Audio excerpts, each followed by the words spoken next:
Hello everyone, welcome back. In today's video, we would like to program that checks if a specific key exists in a dictionary.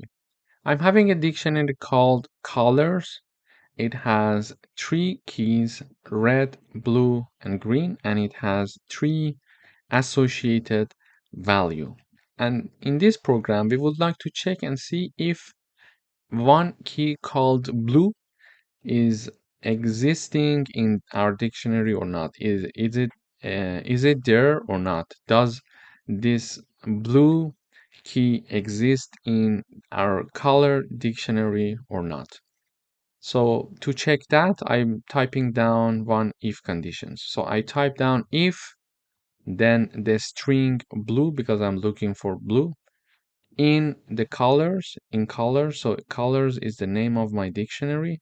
Print the color blue is in the dictionary. Else means otherwise, print the color blue is not in the dictionary. So I'm going to say it one more time. We check with if condition if this string in the colors. So colors is the name of my dictionary. So when I run this code, I see the output says that the color blue is in the dictionary. It means that we are having a key in this dictionary that is called blue. But if I type down, for example, here, yellow, it says the color. So the color, maybe we should also change this one and this one here, for example. So I rerun.